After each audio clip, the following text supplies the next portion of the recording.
Hello dear students, कैसे हैं आप सब। स्टडी कैसी जा रही है। सर जी बस स्टडी का ना पूछा करें, बाकी जो मर्जी पूछ लिया करें। चलें जी, आज हम थॉमस कैलकुलस का चैप्टर नंबर 14 पार्शियल डेरिवेटिव्स का इंट्रोडक्शन देखेंगे। ठीक है, फंक्शंस ऑफ सेविडल वेरिएबल इसका पहला टॉपिक है, उसको डिस्कस करेंगे। ये जो भी चीज़ें आपको बताऊंगा सारी थॉमस कैलकुलस का चैप्टर नंबर 14 से होगी। ठीक है, तो बुक अगर आपके पास नहीं है तो उसके लिए मैं अपनी वीडियो को थोड़ा सा एडिट कर देता हूँ। इस तरफ या इस तरफ वीडियो आपको नज़र आती होगी। ठीक है, और चलें जी यहाँ से करते हैं। अगर आपके पास बुक नहीं है तो फिर हम यहाँ से कोई जुगाड़ लगा लेते हैं, और अगर आपके पास बुक है तो बहुत अच्छी बात है, और अगर आपके पास बुक नहीं है तो हम जुगाड़ लगाते हैं। देखें जी, हमारा जुगाड़ लग गया। 1 2 3 गो। आपके सामने बुक नजर आ रही है, चैप्टर नंबर 14 है पार्शियली डेरिवेटिव्स। ठीक है, सबसे पहले हम ओवरव्यू को देखते हैं। Many functions depend on more than one independent variables. कहा गया है कि बहुत से ऐसे फंक्शंस होते हैं जो कि एक से ज्यादा वेरिएबल्स पे डिपेंड करते हैं। एग्जाम्पल से समझते हैं। चैप्टर क्लास 12 में आप लोग पढ़ के आए थे कि फंक्शन जो होता है, फंक्शन वो क्या करता है, रियल वर्ड को मैथमेटिकली टर्म में लेके आता है। रियल वर्ड को मैथमेटिकली टर्म में लेके आता है। एग्जाम्पल देता हूं कि अगर एक बाइक पेट्रोल पे चलती है, पेट्रोल डालेंगे तो बाइक चलेगी ना, तो bike is a function of petrol. ठीक है, यानी कि रियल वर्ड थी, हम उसको मैथमेटिकली टर्म में लेके आ गए। ठीक है, अगर मैं बाइक को बी से शो करूं और पेट्रोल को पी से शो करूं तो bike is a function of petrol. यहां पे हमारे पास पेट्रोल क्या होती है, डोमेन। ठीक है, पेट्रोल आ जाती है डोमेन, और रेंज हमारे पास आ गई कि बाइक ने कितना डिस्टेंस कवर किया। ठीक है ना, इसको हम कह देते हैं रेंज। अब ये थी हमारे पास सिंगल वेरिएबल्स, यानी कि अगर एक फंक्शन एक ही वेरिएबल में हो तो उसको मैं एफ ऑफ एक्स कहूंगा। आपकी क्लास सेकेंड ईयर में एक छोटी सी एग्जांपल एक स्क्वायर की दी गई थी। वो उसमें कहा था कि अगर हम एक डिब्बा लें जिसकी चारों साइडें बराबर हैं, ये भी 5 है ये भी 5, तो इसका एरिया कितना आता था, 5 ज़रबे 5, यानी कि लंबाई ज़रबे चौड़ाई 5 का स्क्वायर। तो इसका आंसर आ गया 25। अगर मैं स्क्वायर थोड़ा सा बड़ा ले लूँ, इसकी दोनों साइड्स में 7 7 कर दूँ, तो उस वक्त मेरे पास एरिया आता था 7 multiply by 7 is equal to 7 का स्क्वायर इज इक्वल टू 49। मैंने देखा कि जब जब मैं इसकी साइड को बढ़ाता जाऊंगा आंसर बढ़ता जाएगा, और जब जब मैं इसकी साइड को कम करता जाऊंगा आंसर जो है वो छोटा आता रहेगा। तो मैंने कह दिया कि एरिया किस पे डिपेंड करता है, अपने स्क्वायर की साइड पे। ठीक है ना, अपने स्क्वायर की साइड पे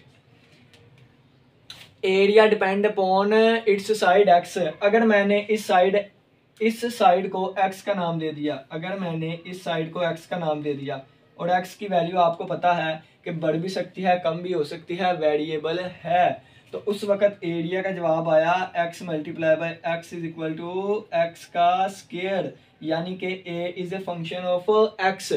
ठीक है, अब देखिएगा अगर ये लंबाई चौड़ाई चेंज हो जाए, ठीक है, हो ही सकता है अगर लंबाई चौड़ाई, ये तो स्क्वायर था ना, अगर हमारे पास कोई रेक्टेंगल आ जाए और हम उसका एरिया फाइंड करना चाहते हो, अगर हमारे पास कोई रेक्टेंगल आ जाए और हम उसका एरिया फाइंड करना चाहते हैं, तो ये रेक्टेंगल आ गई जिसकी एक साइड हमारे पास 2 है एक 7 है, तो इसका एरिया आएगा 2 multiply by 7 is equal to 14।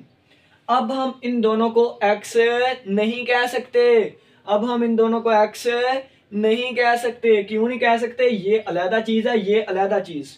तो इसको मैंने, एक को मैंने x का नाम दे दिया और एक को मैंने y का नाम दे दिया, तो मेरे पास एरिया आएगा, एरिया इज इक्वल टू लंबाई ज़रबे चौड़ाई यानी कि x मल्टीप्लाई बाय y।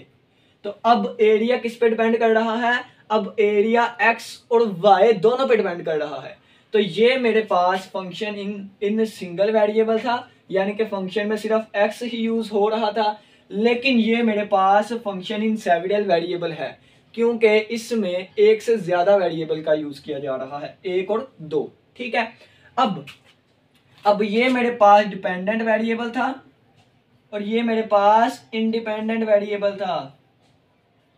अब यहाँ पे एरिया मेरे पास डिपेंडेंट है और ये दोनों मेरे पास इंडिपेंडेंट वेरिएबल्स है, इंडिपेंडेंट। ठीक है, यहाँ पे हम इसको कहते हैं रेंज। ठीक है ना, डिपेंडेंट वेरिएबल को रेंज कहते हैं और इंडिपेंडेंट को डोमेन कहते हैं, डोमेन। इसी तरह यहाँ पे ये हमारे पास आएगा रेंज और ये क्या आएगी, ये दोनों की वैल्यूज हमारे पास हमारी डोमेन आएगी। लगी समझ? फंक्शन ऑफ सेविडल वेरिएबल्स को हम क्यों पढ़ रहे हैं, क्योंकि रियल लाइफ में, रियल वर्ल्ड में कुछ ऐसी चीजें भी हैं जो कि एक से ज्यादा चीजों पर डिपेंड करती है। अगर तीन चीजों पर डिपेंड करेगी, अगर तीन चीजों पर डिपेंड करेगी तो फिर हमारे पास फंक्शन इन 3 वेरिएबल आ जाएगा।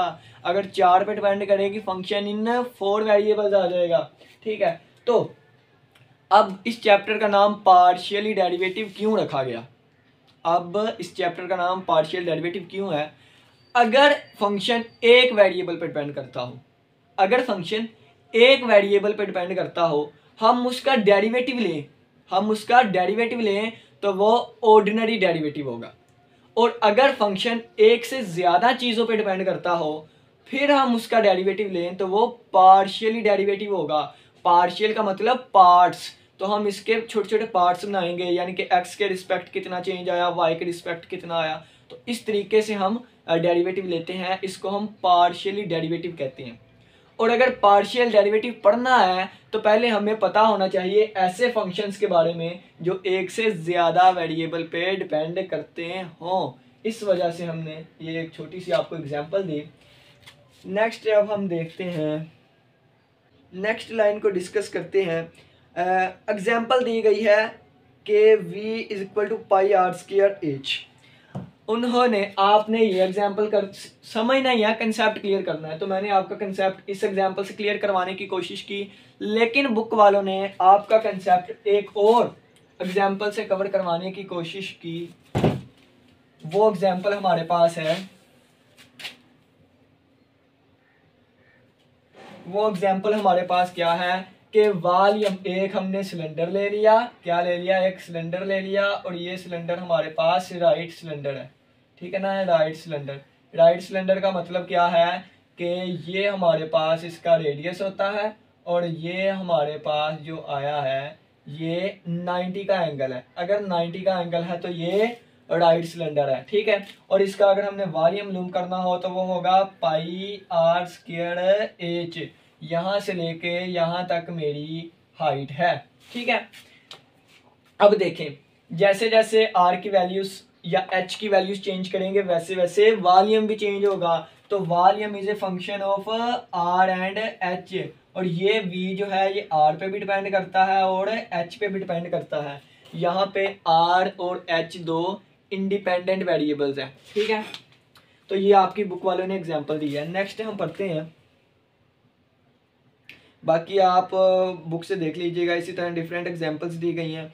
और ये भी कहा गया है कि अगर कोई कैलकुलस 1 में इंटरेस्टेड था, यानी कि अगर कोई सिंगल वेरिएबल में इंटरेस्टेड था तो उसको ये चीज़ें भी बड़ी मज़े की लगेंगी। ठीक है ना, अगर आप लोगों को ये चीज़ें मज़े की लगती थी तो अब हम 2 वेरिएबल्स, 3 वेरिएबल्स, 4 वेरिएबल्स जब पढ़ाएंगे वो भी आपको मज़े की लगेंगी। लेकिन अगर कोई पहले यहाँ पे ही कहता था कि यार ये क्या चीज़ है, तो फिर यहाँ भी आके कहेगा ये क्या चीज़ है। ठीक है ना, तो आप लोग इंटरेस्टेड हो जाएं, पढ़ना स्टार्ट करते हैं। हमने देखा कि अगर एरिया सिर्फ एक चीज़ पे डिपेंड करता है तो वो फंक्शन इन 1 वेरिएबल, अगर फंक्शन एक से ज्यादा चीजों पे डिपेंड करता है तो फंक्शन इन सेविडल वेरिएबल्स। ये तो था थोड़ा सा इंट्रोडक्शन। अब हम प्रॉपर चीजों को स्टार्ट करते हैं, फंक्शन इन सेविडल वेरिएबल्स को। ठीक है, तो हमारा डस्टर पता नहीं कहाँ चला गया आज।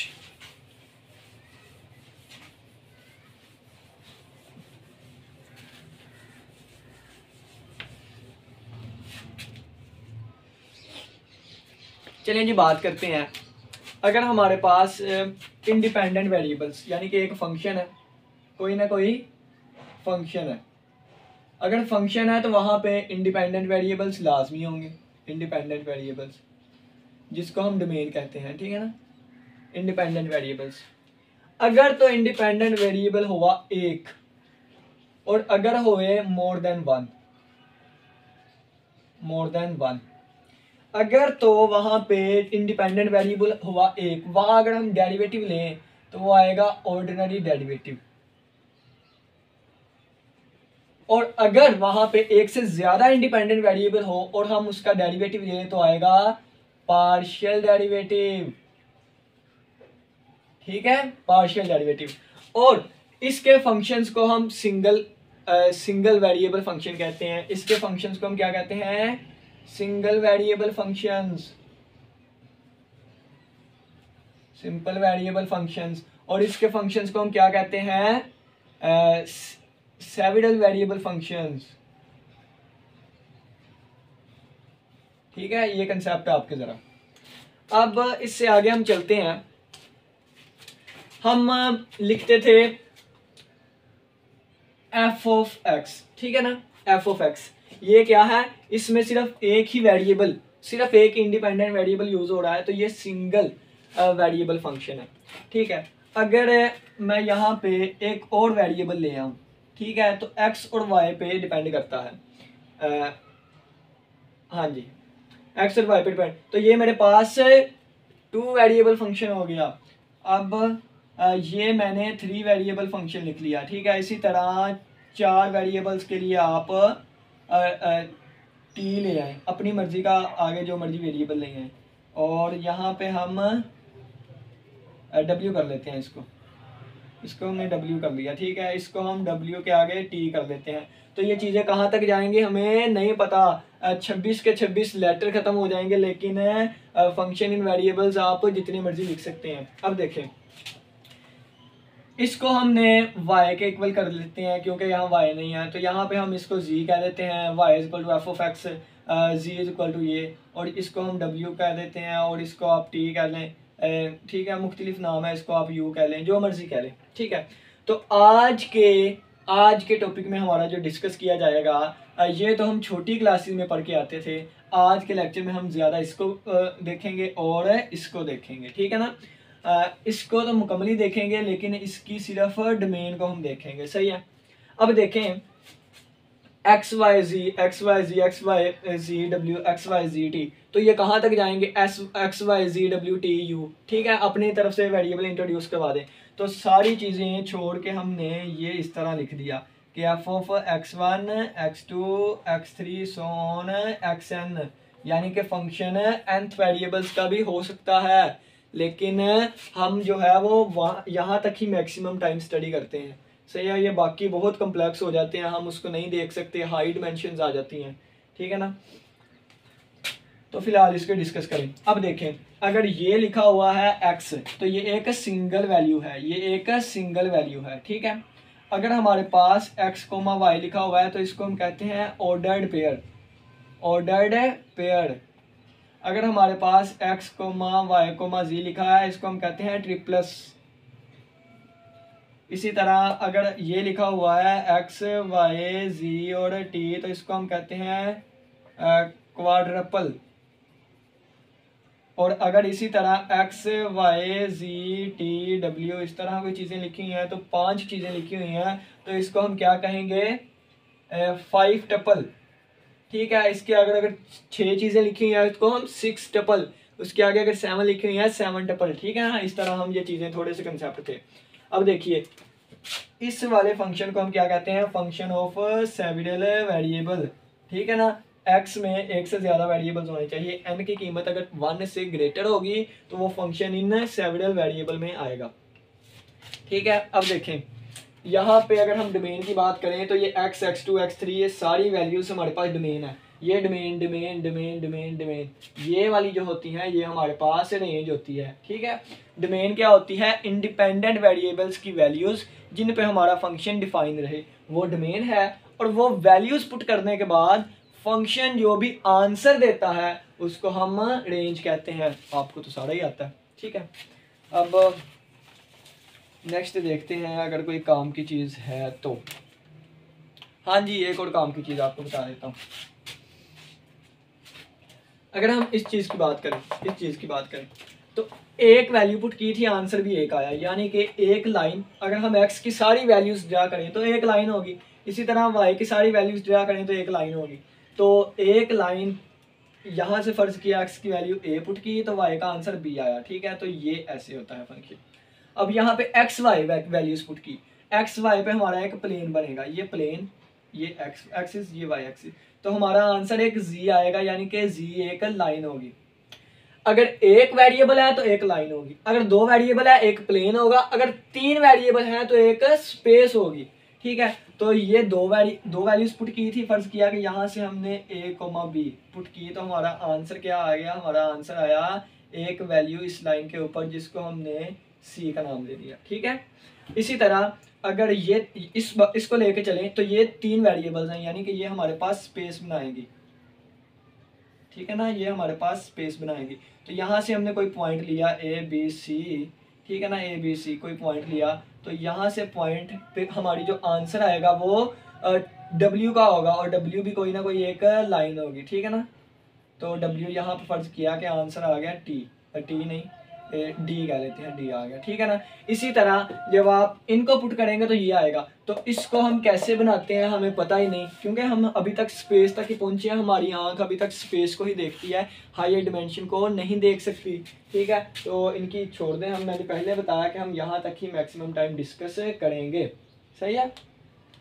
अब इसके अलावा ये कि ज़्यादा हम डोमेन पे भी डिस्कस करेंगे, ये भी क्लियर हो गया। और कोई चीज़ आपको बताने वाली है तो वो आपको मैं बता देता हूँ। हाँ जी, डोमेन हम कैसे फाइंड करेंगे।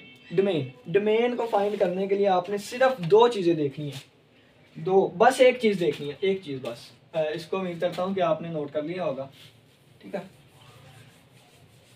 अब देखें, डोमेन जब भी आपने फाइंड करनी है ना, तो बस एक बात रखें कि फंक्शन, ऐसी सारी वैल्यूज डोमेन में होती हैं जिन पे हमारा फंक्शन डिफाइन रहे, और ऐसी सारी वैल्यूज डोमेन में से निकाल देनी है जिन पे हमारा फंक्शन अनडिफाइंड हो जाए। और ये रियल नंबर्स में रहते हुए हम बात कर रहे हैं, ठीक है। एग्जांपल देता हूँ, अगर हमारे पास बटे में 0 आ जाए तो हमारा आंसर क्या आ जाता है, अनडिफाइंड। तो हमने x और y या जो भी डोमेन होगी उसकी वो सारी वैल्यूज निकाल देनी है जिन पे हमारा आंसर 0 आता है, ठीक है। वो सारी वैल्यूज इसलिए निकाल देनी है कि अगर वो वैल्यू पुट करेंगे हमारा फंक्शन अनडिफाइन होगा, लेकिन हमें वो वैल्यूज चाहिए जिन पे हमारा फंक्शन डिफाइन रहे, ठीक है। और इसके अलावा स्क्वायर रूट के अंदर नेगेटिव साइन नहीं आना चाहिए। क्यों नहीं आना चाहिए, क्योंकि ये इमेजिनरी बन जाता है, और रियल नंबर्स में ये हमारे पास डिफाइन नहीं रहता, ठीक है ना। एक छोटी सी एग्जांपल समझते हैं। सिंगल वेरिएबल में मैंने एक फंक्शन ले लिया f of x is equal to 1/x+2, ठीक है। तो हमने क्या करना है, एक और फंक्शन ले लेते हैं f of x is equal to x+x²+2x+9। एक और फंक्शन ले लेते हैं f of x is equal to square root x-3। अब ये तीन फंक्शंस हैं, सिंगल वेरिएबल के फंक्शन है। इन तीनों की हमने डोमेन फाइंड करनी है। क्या फाइंड करना है, डोमेन फाइंड करनी है। पहले हम इसकी फाइंड करते हैं। बस दो चीज़ों का ख्याल रखना है, बटे में 0 ना आता हो, स्क्वायर रूट के अंदर नेगेटिव साइन ना आता हो, ठीक है। अब देखिएगा, अब इसमें ना तो बटा है ना ही स्क्वायर रूट है, तो इसकी डोमेन हम डायरेक्टली लिख देंगे आर रियल नंबर्स, ठीक है। अब देखें, अब इस फंक्शन की डोमेन की बात करें तो इसमें बटा आता है, बटा, तो बटे में हमने 0 नहीं बनने देना, यानी कि बटे में जो भी लिखा हुआ है उसको हमने 0 नहीं बनने देना। तो यहाँ से x नॉट इक्वल टू -2, यानी कि -2 अगर पुट करेंगे तो बटे में 0 बन जाएगा। तो इसकी डोमेन तमाम रियल नंबर्स आएंगे सिवाय -2 के, ठीक है ना। अब देखिए, इसकी डोमेन की बात करें, इसकी डोमेन की, तो इसमें बटा नहीं आता, लेकिन इसमें स्क्वायर रूट आ रहा है, तो स्क्वायर रूट में हमने नेगेटिव नहीं बनने देना, यानी कि नेगेटिव नहीं बनने देना। ये बड़ा रहे या बराबर रहे 0 से, लेकिन ये लेस देन ना हो 0 से, ठीक है ना। तो यहाँ से x greater than equal to, ये 3 उधर जाके प्लस का हो गया। अगर हम इसको इंटरवल में लिखें तो डोमेन आ गई 3 से लेके +∞, या आप ऐसे भी लिख सकते हैं s greater than equal to 3। ठीक है, ये तो सी सिंगल वेरिएबल्स की डोमेन। अब हम डबल वेरिएबल की डोमेन को फाइंड करते हैं। तो इसके लिए आपके बुक पे एग्जाम्पल नंबर 1 लिखी हुई है, उसको देखें। एग्जाम्पल नंबर 1, ठीक है, एग्जाम्पल नंबर 1 को हम लेके चलते हैं ताकि आपको, आपकी बुक पे ही रहना है ना हमने, तो ये सारी चीज़ें सिर्फ इसलिए थी ताकि आपके थोड़े से कंसेप्ट जो है वो क्लियर हो जाएं, थोड़े से कंसेप्ट क्लियर हो जाएं।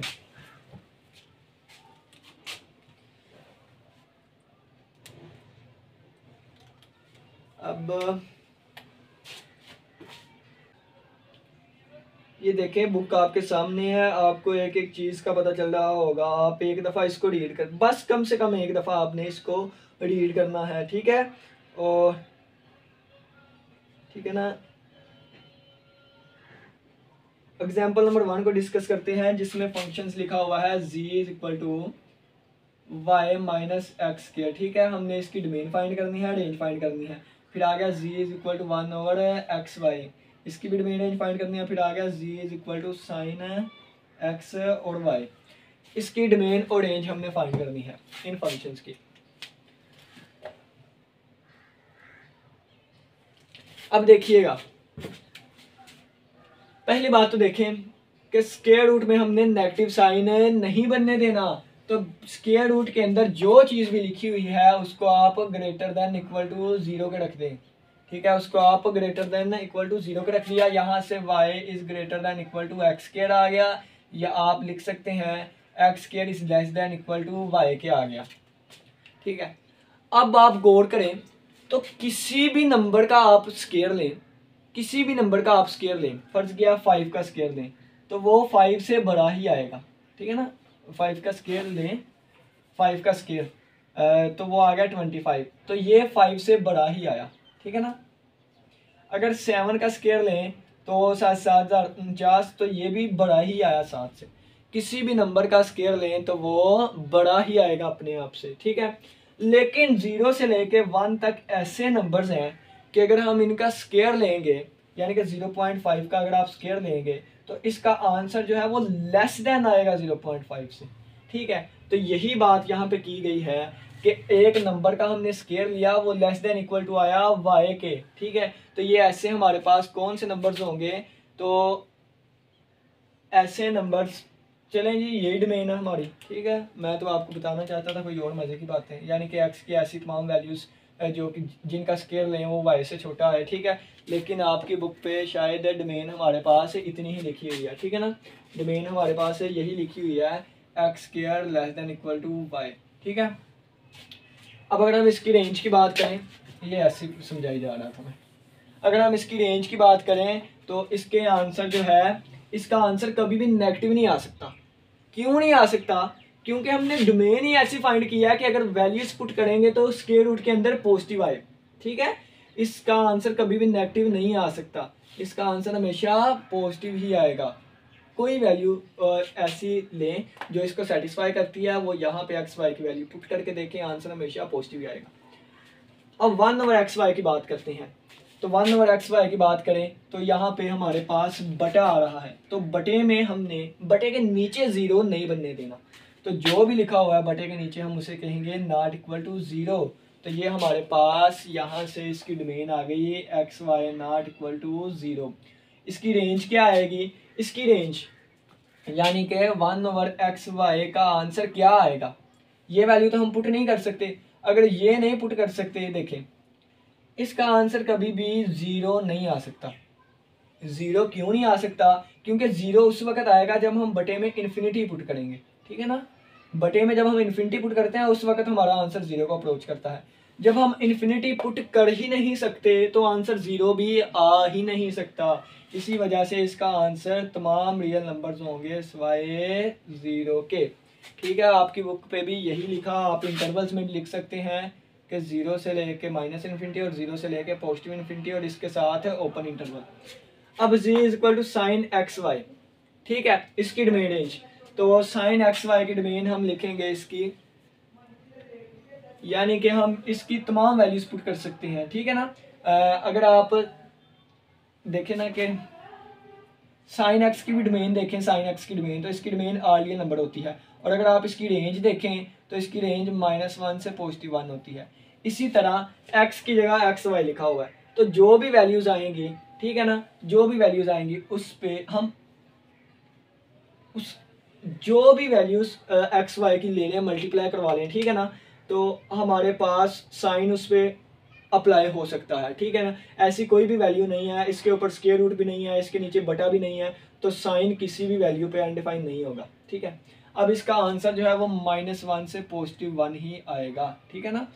एक्स वाई कोई ना कोई एंगल है और किसी भी वैल्यू पे आप साइन अप्लाई करें, ये -1 से +1 के दरमियान ही इसकी वैल्यू आती है, ठीक है। तो ये हमारी एग्जांपल नंबर 1 जो है वो सोल्व हुई। अब देखिएगा, अब थोड़ा सा और कंसेप्ट ले लें।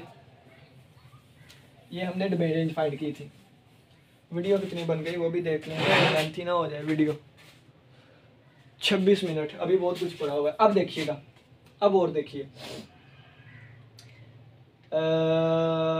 आओ फर्ज किया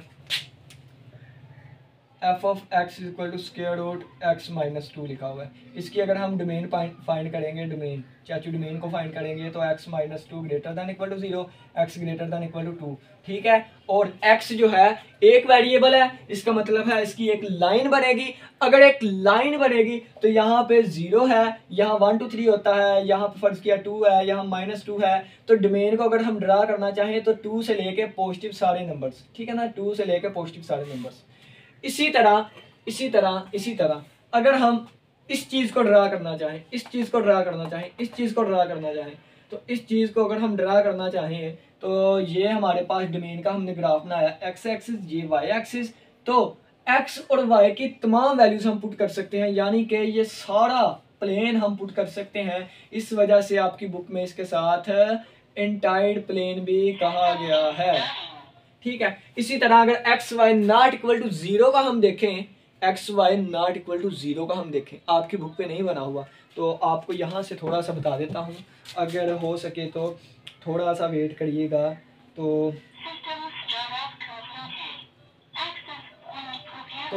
अब ये देखिए, मैं इसको आपको शो करवा देता हूँ, इसको अगर हो जाए तो फिर, हाँ जी देखिए नज़र आएगा आपको, 1 मिनट सिर्फ। तो यहाँ पे हम क्या लिखते हैं, x y not equal to 0, 1/xy, ठीक है। तो यहाँ पे हमने लिख लिया 1/xy, ठीक है। तो ये चीज़ हमारे पास गलत आ गई। हम लिखते हैं z is equal to 1/xy। अब देखिएगा, अब देखिए ये हमारे पास ग्राफ आपके सामने नज़र आ रहा है ना। अब ये जो भी हाइट है ना, जो भी हाइट है वो z को शो कर रही है, और जो नीचे प्लेन है ना वो एक्स वाई को शो करेगा। तो मैं आपको ऊपर से दिखाता हूँ, ऊपर से आपको जो भी चीज़ नज़र आ रही है, ये देखें सारा प्लेन आपको नज़र आ रहा है इस तरीके से, ठीक है ना। यानी कि अगर मैं यहाँ पर ड्रा करना चाहूँ, यहाँ पे ये वाला, ठीक है ना, तो ये लाइन थोड़ी सी सीधी कर लेते हैं, ठीक है ना। ये देखें, ये हमारे पास डोमेन का ग्राफ होगा, यहाँ एक्स एक्सिस है, यहाँ वाई एक्सिस, ठीक है। तो इसकी जो डोमेन होगी ना वो ये वाली होगी, ये सारी वैल्यू शामिल है, ठीक है। हम एक्स वाई की सारी वैल्यूज पुट कर सकते हैं, ये भी सारी वैल्यू शामिल है, ये भी सारी वैल्यू शामिल होंगी, ये भी सारी वैल्यूज शामिल होंगी। बस वो वैल्यूज नहीं पुट कर सकती जहाँ पे x 0 हो जाए या y 0 हो जाए, ठीक है ना। ये सारी वैल्यूज हम नहीं पुट कर सकते क्योंकि यहाँ पे y 0 है, x वाली पूरी लाइन हम पुट नहीं कर सकते, y 0 है, y वाली पूरी लाइन पुट नहीं कर सकते क्योंकि x 0 है। तो आप देखें ग्राफ में आपको नज़र आ रहा है, ठीक है ना। तो अगर हम इसको जितना छोटा करता जाएंगे वो लाइन उतनी ही छोटी होती जाएगी, आपको नज़र आएगा, ठीक है ना। और ये इन्फिनिटी पे जाके लाइन को मिलने की कोशिश करेगी, लेकिन लाइन को कभी भी मिलेगी नहीं, ठीक है ना। इसका इंटाइड प्लेन आया था, इसका हम क्या कहेंगे, एक्स और वाई के एक्सिस छोड़ के बाकी सारी हमारे पास डोमेन होगी। और इसी तरह आप देखें, इसी तरह अगर हम पहला ग्राफ बनाने की कोशिश करें, अगर हमें नज़र आता है तो g is equal to square root y minus x square, y minus, ये कहाँ से आ गया, y माइनस एक्स का स्क्वायर, ठीक है। तो ये हमारे पास एक वाला ये वाला ग्राफ आ गया, ठीक है ना, ये वाला ग्राफ आ गया, यानी कि ये वाला ग्राफ आया हमारे पास, ठीक है ना। तो ये वाला ग्राफ आया, लेकिन हमें क्या चाहिए, ये वाला इसका ग्राफ चाहिए। तो इसका मतलब हम प्लेन के ऊपर ग्राफ देखेंगे। तो अगर हम इसी ग्राफ को ऊपर से देखें, ऊपर से यहाँ से, तो ये मेरे पास एक पैराबोला बनेगा, ठीक है ना, यानी कि इस तरह बनेगा, इस तरह, ठीक है, इस तरह इसका ग्राफ बनेगा। तो ये डोमेन का ग्राफ है, ठीक है, ये यहाँ ये एक्स एक्सिस है, ये वाई एक्सिस है। तो ये मेरे पास एक डोमेन का ग्राफ आ गया। इस तरीके से हम डोमेन के ग्राफ बनाते हैं और इसको शो करते हैं। सही हो गया। अब एग्जांपल नंबर 1 की मुझे लगता है कि एक एक बात की समझ आ गई होगी और आपको ग्राफिकली भी आप सबको बता दिया। अब नेक्स्ट हम थोड़ी सी यहाँ से बात करते हैं। देखें, यहाँ से मैं इन चीज़ों को मिटा देता हूँ, इन चीज़ों का मैं रेज कर देता हूँ, इन चीज़ों का मैं ज़रा सा रेज कर देता हूँ।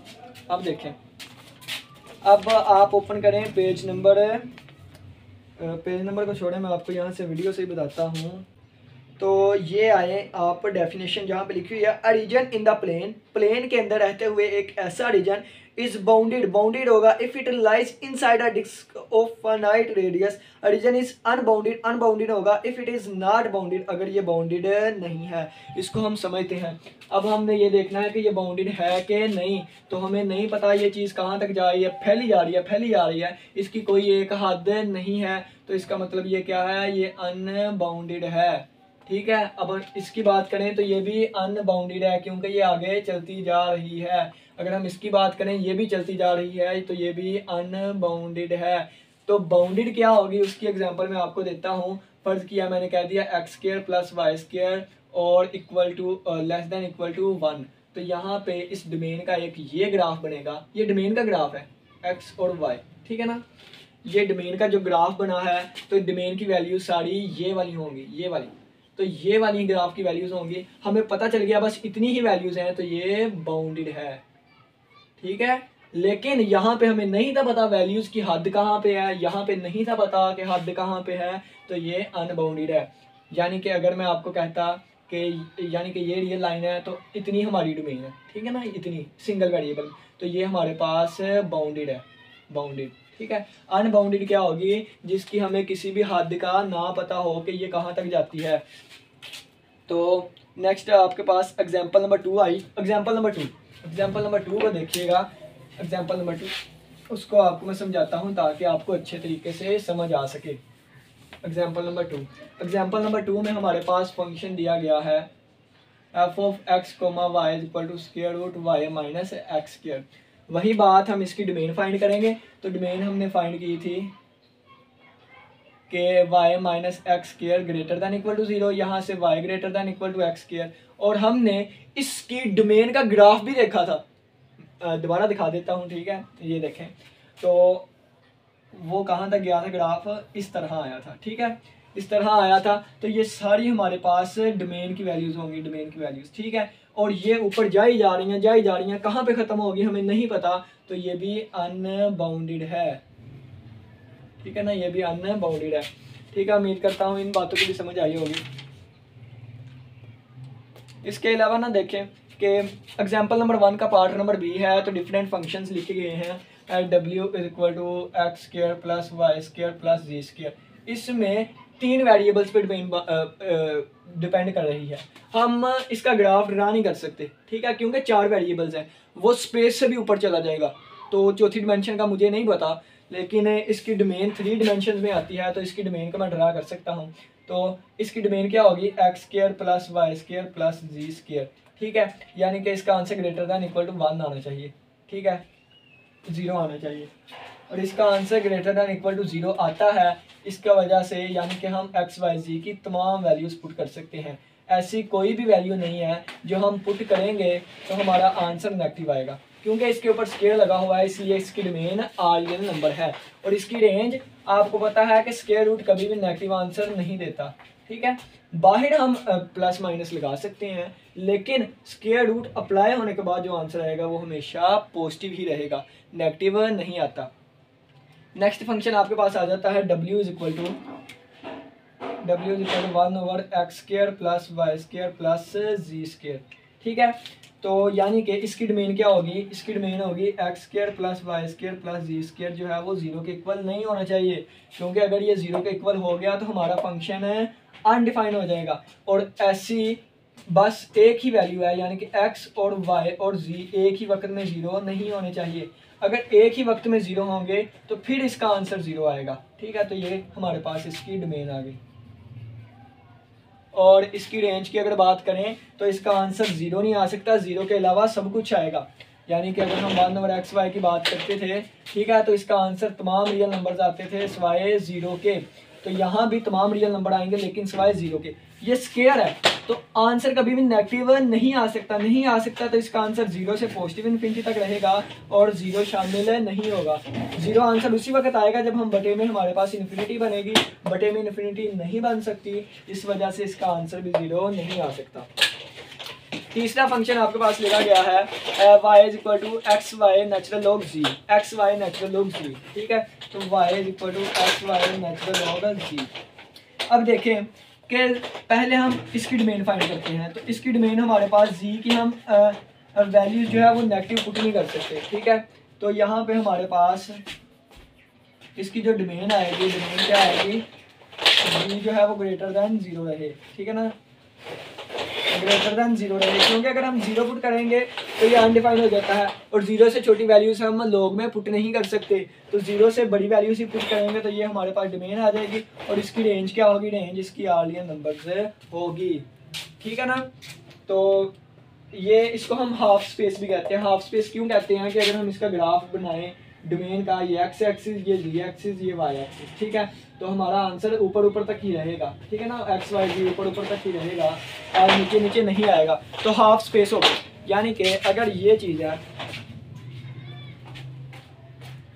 अगर ये चीज़ है, ठीक है ना, अगर ये ऐसे चीज़ है, यानी कि ये एक्स एक्सिस इधर, ये माइनस एक्स, ये वाई एक्सिस, ये माइनस वाई, ये जी एक्सिस, ये माइनस जी, तो ये वाली चीज़ हम नहीं पुट कर सकते क्योंकि यहाँ जी नेगेटिव है। तो ये सब कुछ पुट कर सकते हैं। ये हमारे पास हाफ स्पेस, हाफ ये थी, ये नहीं हम पुट कर सकते, तो अकेली ये वाली चीज़ जो आ गई हाफ स्पेस है। ठीक है, इसका भी आपका कंसेप्ट क्लियर हो गया।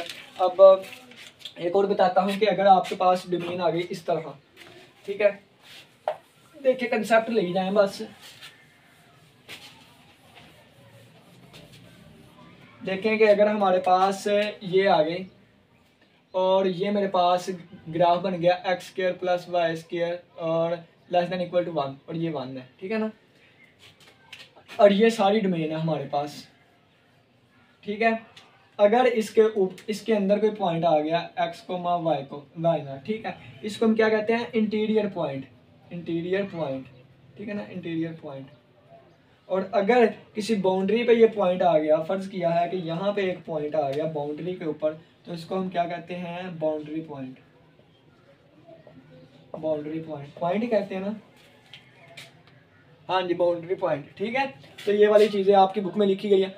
कंसेप्ट, चीज़ें मैंने समझानी है, रीड आपने खुद करना है, रीड आपने खुद करना है, चीज़ें समझाने के लिए मैं खड़ा हूँ। जब आप पढ़ेंगे ना तो आपको सारा समझ आएगा। ठीक है, अब देखिए एक और मज़े की चीज़ है, हम ग्राफ को दो तरीक़ों से ना बना सकते हैं। हम ग्राफ को दो तरीक़ों से बना सकते हैं। अगर हमारे पास z is equal to f of x एक फंक्शन है तो हम एक्स वाई की वैल्यूज पुट करी जाए, z का आंसर आ जाएगा, हमारा ग्राफ बन जाएगा। ठीक है, एक ये तरीका होता है, एक ये तरीका होता है कि ऐसी वैल्यूज़ लिख लेना जिस पे हमारा फंक्शन है एक कांस्टेंट आंसर दे, और उस कांस्टेंट आंसर को हम क्या कहते हैं, उस कांस्टेंट आंसर को हम क्या कहते हैं, लेवल कर्व। इसको हम क्या कहते हैं, लेवल कर्व। ठीक है ना, इसको हम कहते हैं लेवल कर्व और इसको हम कहते हैं सरफेस। ठीक है ना, इसको हम कहते हैं सरफेस। इसी तरह अगर आप 3 डिमेंशंस में चले जाएं, 4 डिमेंशन में चले जाएं, यानी कि डोमेन 3 डिमेंशन में ही रहे, उस वक़्त हम इस चीज़ को, यानी कि x, y, z equal to c, इसको हम क्या कहेंगे, इसको हम लेवल सरफेस कहेंगे, इसको हम लेवल सरफेस कहते हैं। इसकी थोड़ी सी एग्जांपल ले लेते हैं। एग्जांपल कैसे ले लेते हैं कि आपकी बुक पे एक चीज़ बनी हुई है, वो आपको मैं यहाँ पे दिखाता भी हूँ और इसको ड्रा भी करके बताता हूँ। ठीक है ना, तो नज़र आ रही होगी साइड पे, नहीं आए, चलें जी अब आ गई होगी। देखें जी, ये वाली जो डायग्राम बनी हुई है ना, हम इसको देखते हैं। एग्जाम्पल नंबर 4 है आपकी। एग्जाम्पल नंबर 4 कहती है, एग्जाम्पल नंबर 4 को लेकर चलते हैं, ठीक है। एग्जाम्पल नंबर 4 कहती है आपने इसकी लेवल सरफेस बताना है।